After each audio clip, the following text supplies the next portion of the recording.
khalaqtul jinna wal insa illa liya'budun. Aku tidaklah menciptakan manusia dan jin kecuali untuk mengabdi kepada aku. Illa liya'buduni, kecuali untuk menyembah, mengabdi kepada aku. Nah, dalam pengabdian ini manusia diberikan tugas khusus, yaitu menjadi khalifah Allah di muka bumi ini. Inni ja'ilun fil ardi khalifah. Aku adalah Tuhan pencipta seorang khalifah di muka bumi, yaitu adalah jenis makhluk yang bernama manusia. Jadi tujuan kita diciptakan adalah untuk mengabdi. Nah, dalam pengabdian itu Allah berikan amanah, yaitu sebagai khalifah. Bapak Ibu yang dirahmati Allah, saya kira mengenai hal ini semuanya maklum buat kita. Namun masih ada juga orang yang abai, melalaikan apa yang menjadi tujuan Allah menciptakannya. Bahkan ada orang yang menganggap bahwa dia lahir di muka bumi ini hanyalah sebuah hukum sebab akibat saja,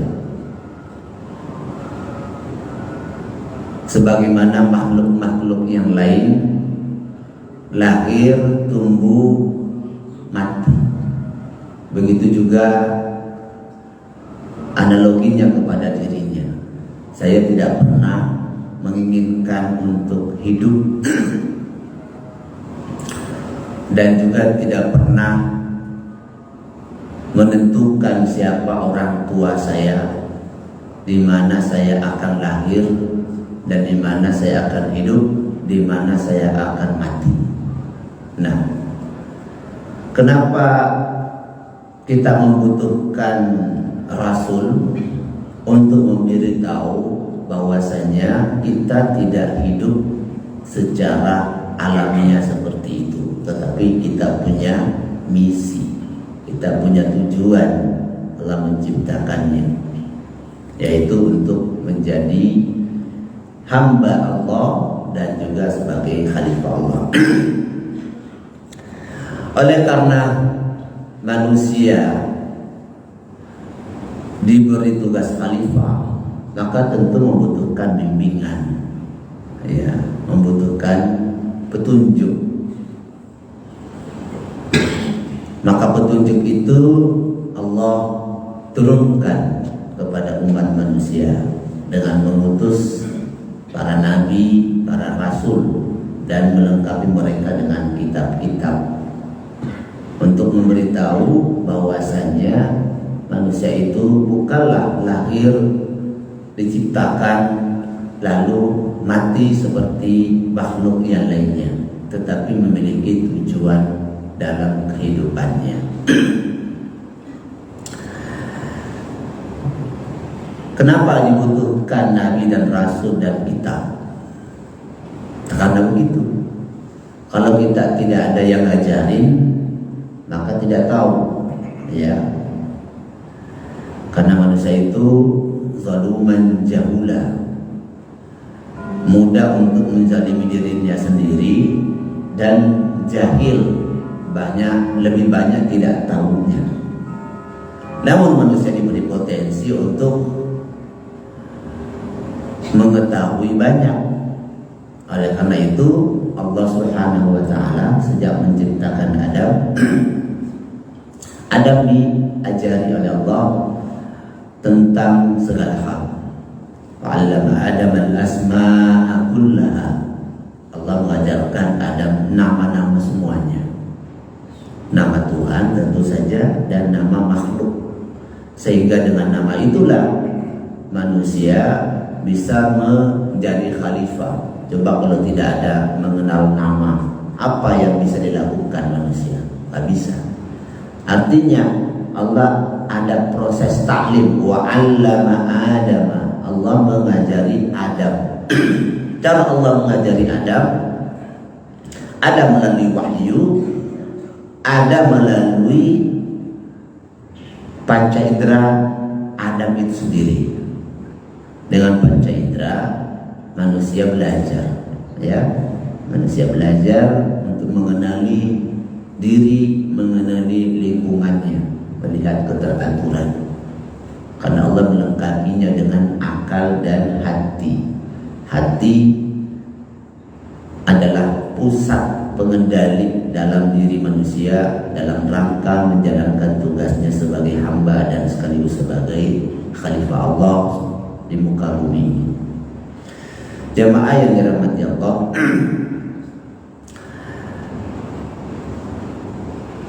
Allah memerintahkan kita untuk mentauhidkan Allah dalam segala pengabdian kita. Ya, tadi dalam salat kita baca, wa ma umiru illa liya'budullaha mukhlishina lahu dinahu hunafa'a. Dan manusia tidaklah diperintah oleh Allah kecuali untuk menyembahnya dalam keadaan ikhlas, hanif, tulus, hanya kepada Allah. Bentuk penyembahannya apa? Lisina lahu dinahu hunafa'a wa yuqimus salat, mendirikan salat, ayutuz zakah, dan menunaikan zakat. Itu ibadah terutama, paling pokok bagi manusia, yaitu hubungan pengabdiannya sebagai hamba kepada Allah dan juga pengabdiannya kepada Allah melalui kepedulian kepada lingkungannya, yaitu zakat, menunaikan zakat. Nah, zakat ini adalah pengabdian kita kepada Allah dengan berbagi apa yang Allah karuniakan kepada kita. Ya, Allah berikan harta, bagilah harta itu. Allah berikan ilmu, bagilah itu ilmu. Allah berikan tenaga, pikiran, bagilah tenaga dan pikiran itu kepada sesama. Jadi dua hal pokok itulah. Zakat juga mencerminkan sebagai amal soleh. Ibadah tidak hanya yang bersifat khusus, tetapi juga ibadah yang dalam arti semua ketaatan kepada Allah Subhanahu wa ta'ala. Agama adalah berisi aturan-aturan, ada perintah, ada larangan. Menaati perintah sama dengan menghindari larangan. Ya. Menaati perintah itu sama dengan menjauhi larangan. Bahkan yang lebih penting, ketaatan yang pertama itu adalah menjauhi larangan. Ya, iblis terusir dari surga karena dia tidak melaksanakan perintah. Ya, ketika disuruh sujud kepada, memberi hormat kepada Adam, dia tidak melakukan. Jadi kemaksiatan yang terutama itu adalah meninggalkan perintah Allah. Kemaksiatan kepada Allah yang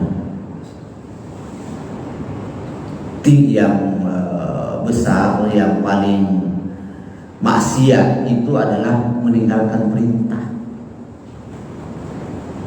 baru meninggalkan larangan.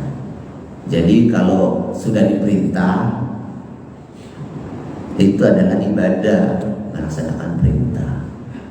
Tidak melaksanakan perintah itu lebih tinggi dosanya daripada menjauhi larangan. Ketika kita disuruh sholat lalu tidak melakukan sholat, dosanya lebih besar daripada melakukan maksiat. Ya, alhamdulillah bisa dipahami. Jadi ketika mendahulukan perintah baru meninggalkan larangan. Kenapa iblis terusir? Karena dia bermaksiat dengan tidak melaksanakan perintah. Ya, padahal alasan iblis satu, dia sudah kedudukannya tinggi di sisi Allah karena sudah duluan lahir dan lebih duluan beribadah kepada Allah, tidak pernah menyembah selain kepada Allah iblis. Tetapi ketika diperintah dia bermaksiat dengan tidak melaksanakan perintah itu, sehingga dia diusir oleh Allah Subhanahu wa taala. Jadi melaksanakan perintah Allah, menjauhi larangan Allah, kalau itu dimaksudkan sebagai bentuk ketaatan, maka dia menjadi ibadah. Kita duduk di sini, niatkan mencari ridha Allah adalah ibadah. Tapi itu tidak berbeda ketika kita mencari nafkah yang halal. Kita mencari nafkah yang halal juga karena menaati perintah Allah, ya kan? Kita kan disuruh wabtaghu fima ataqallahu daral akhirah. Carilah apa yang Allah berikan Allah di dunia ini untuk kepentingan akhirat. La tansa nasibaka minad dunya. Tapi jangan lupakan nasib atau bagian untuk kehidupanmu di dunia ini. Jadi aturan-aturan, cara kita makan, cara kita minum sesuai petunjuk dan sunnah Rasulullah, itu semua adalah ibadah kepada Allah Subhanahu wa taala. Cara kita bercakap, berbicara dengan penuh santun kepada teman kita, kepada anak kita, kepada si istri kita, kalau itu kita lakukan sebagai bentuk sebagai bentuk ikutan panutan kepada Rasulullah, karena Allah menjadi ibadah. Jadi pada hakikatnya kita dituntun oleh Allah menjadikan seluruh aktivitas kita sebagai ketaatan kepada Allah Subhanahu wa taala. Apa yang tidak diatur dalam hidup kita oleh Allah? Mau tidur suruh berdoa, ya kan? Itu sudah ibadah. Kita tidur mengikuti sunnah, miring kanan, sudah ibadah, ya. Bagi suami istri tidur bahkan berhubungan mengikuti petunjuk Rasulullah, sunnah Rasulullah, ibadah. Bangun tidur baca doa, ibadah. Semuanya bisa jadi ibadah. Masuk kamar mandi, ya kan? Ya. Mau masuk baca doa. Duduk diam,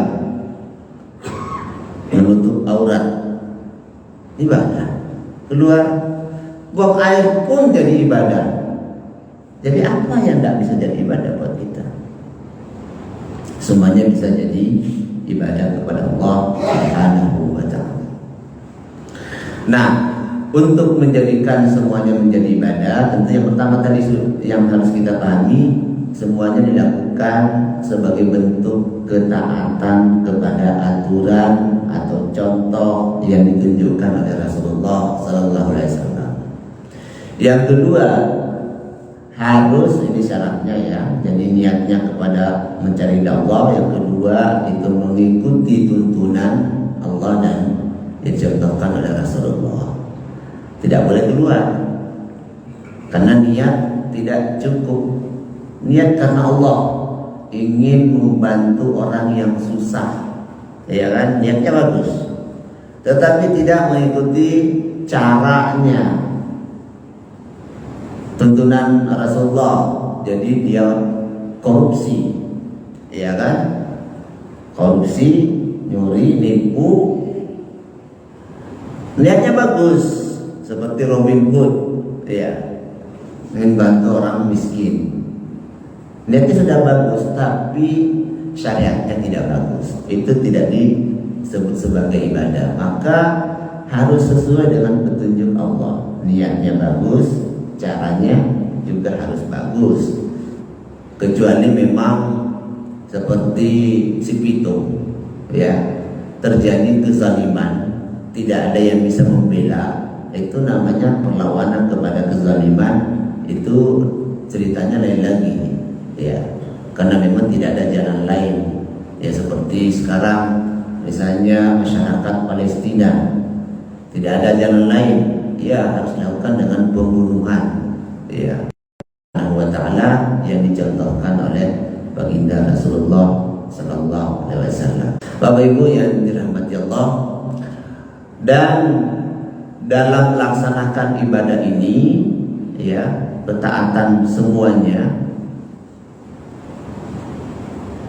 selain niat, selain sebagai bentuk mengikuti cara yang dituntun oleh Rasulullah SAW, juga kita harus senantiasa memaknai semua ketaatan itu karena kita merasa dilihat oleh Allah Subhanahu wa Ta'ala. Karena syarat ibadah itu diterima, niatnya karena Allah. Yang kedua, caranya benar. Yang ketiga, nah ini yang paling pokok lagi, yang tidak bisa ditiadakan, yaitu anta'budallaha ka'annaka tarahu fa illam takun tara fa innahu yarahu. Ini kunci ibadah. Niat, cara, kemudian kehadiran hati, ya.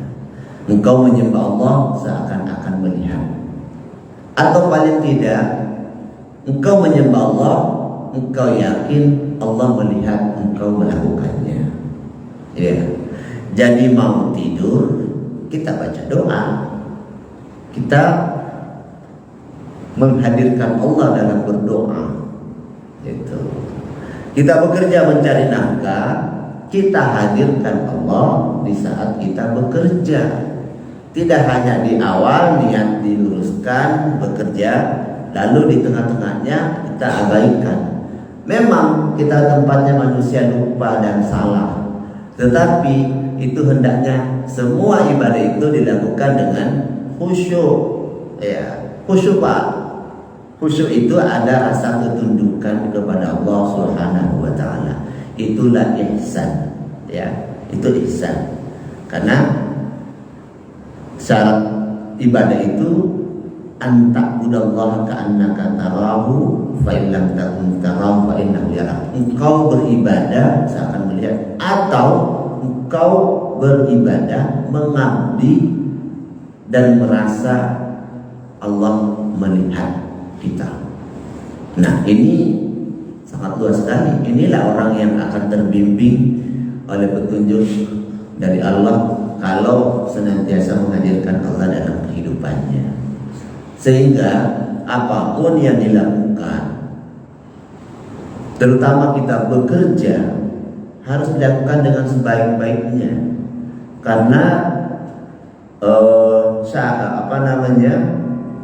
perangkat yang harus kita miliki menjalani tugas sebagai hamba dan sebagai khalifahnya di muka bumi itu adalah iman dan amal soleh, keyakinan kepada Allah dan perbuatannya baik. Nah, amal soleh ini sangat banyak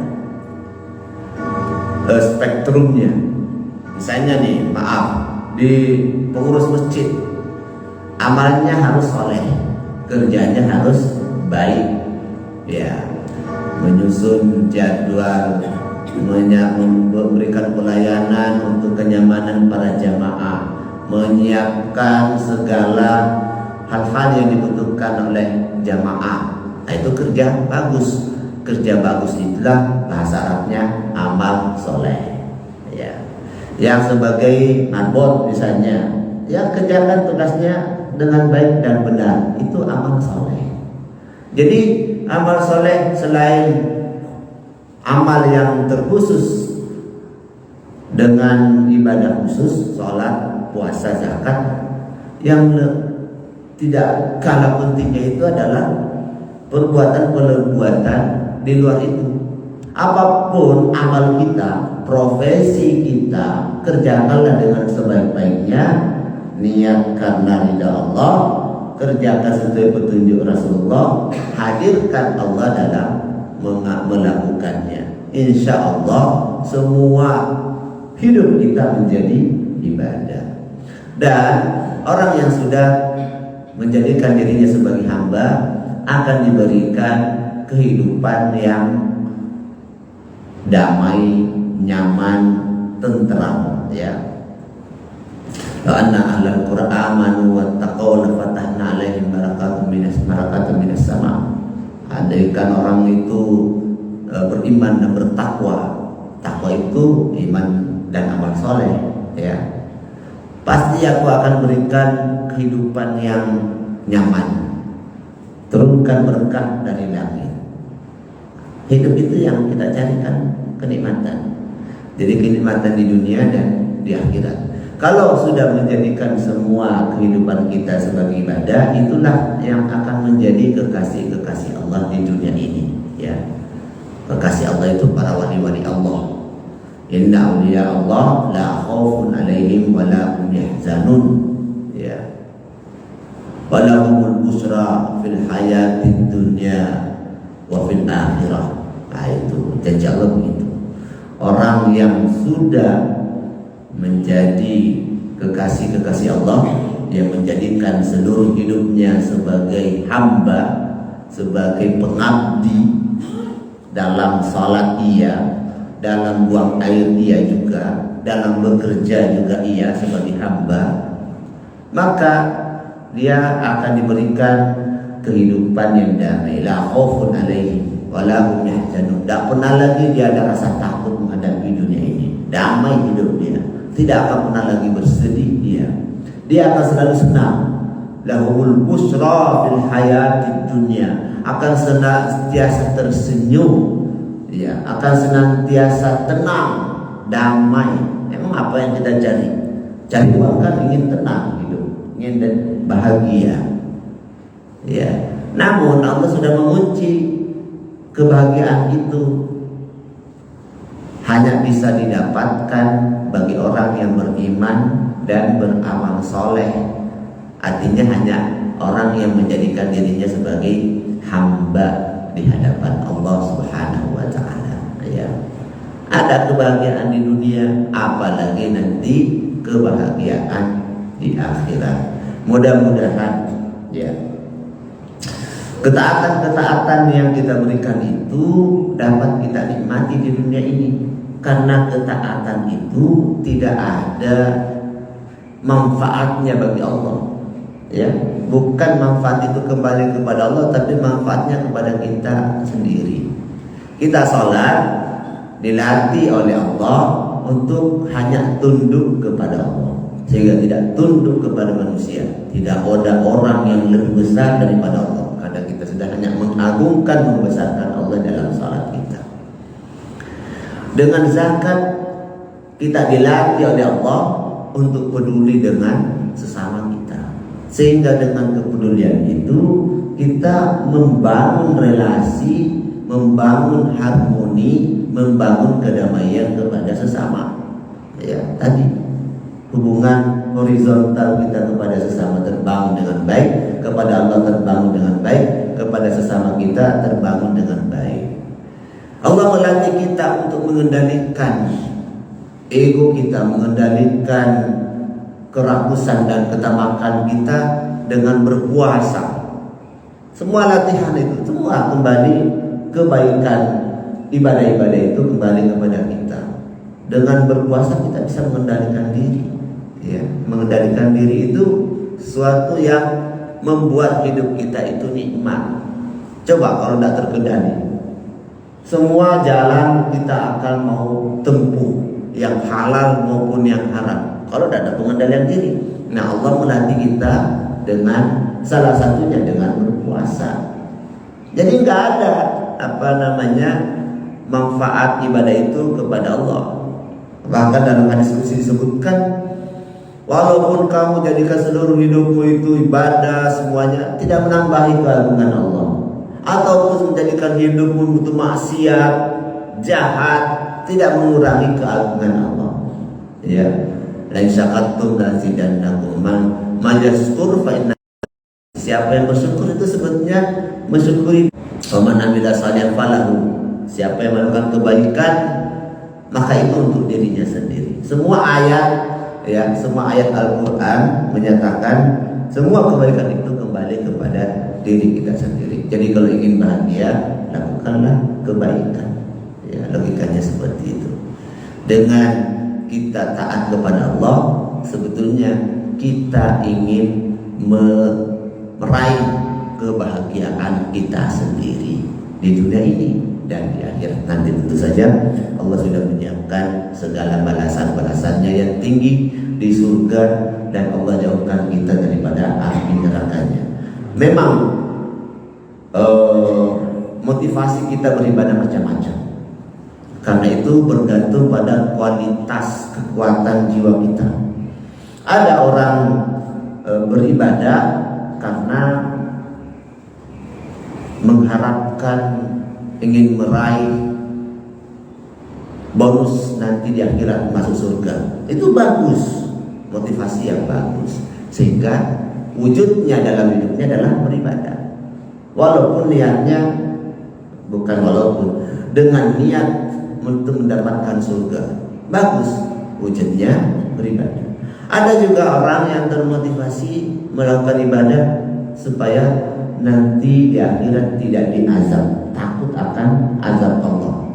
Kalau tidak ibadah, neraka, tidak ada pemaafan, kekal di dalamnya. Ya, innal ladzina kafaru min ahlil kitabi wal musyrikina fi nari jahannam khalidina fiha. Orang yang kafir itu tidak melaksanakan perintah Allah. Orang musyrik itu adalah orang terburuk dan nanti akan diazab di akhirat. Tadi dibaca juga dalam salat kita. Innal ladzina amanu wa amilus shalihat ulaika hum khairul bariyah. Orang-orang yang beriman, bekerja bagus, apapun pekerjaannya, itulah orang terbaik, khairul bariyah. Ya, sebaik-baik manusia. Jazaohum min rabbihim jannatun tajri min tahtiha al-anhar. Balasan nanti mereka di akhirat itu surga adn, ya, mengalir sungai-sungai di bawahnya, ya. Khalidina fiha abada, kekal di dalamnya selamanya, ya, selamanya. Nah, itu semua motivasi kita untuk beribadah. Ada lagi motivasi yang tertinggi, tentu saja untuk semata-mata supaya Allah ridha kepadanya. Di dunia ini Allah ridha, di akhirat tentu saja Allah ridha. Itu motivasi tertinggi. Tapi tahapannya untuk sampai ke sana tentu melalui proses. Awalnya dulu kita dipaksa oleh orang tua untuk sholat, dipecut kalau tidak sholat. Itu memang dilatihnya begitu, karena memang manusia itu perlu belajar, perlu berproses. Nah, semua kita jalani proses-proses itu dan terus meningkatkan kualitasnya, semakin hari semakin baik. Semoga kita nanti akan sampai radhiyallahu anhu wa radu anhu. Allah, kita ridha kepada Allah dan Allah meridai hidup kita. Apa tanda Allah ridha kepada kita dalam menjalani hidup ini? Hidup kita tenang, hidup kita mudah untuk melakukan kebaikan, dan yang terutama kita bisa melakukan kebaikan itu dengan ikhlas. Itu indikator Allah meridai. Kita datang sholat dengan kesadaran sendiri, dengan keikhlasan menjalankan karena Allah, tanda Allah ridha kepada hidup kita. Memang mudah Pak datang ke sini, gak mudah. Tapi kalau kita sudah diberikan keikhlasan hadir, tanda Allah meridai kita. Mari kita terus pancing datangnya ridha Allah itu dengan terus memperbaiki kualitas ibadah-ibadah kita, baik yang mahdhah maupun yang ghairu mahdhah. Saya kira itu udah 45 menit. Mudah-mudahan bisa menjadi pengetahuan dan juga motivasi bagi kita untuk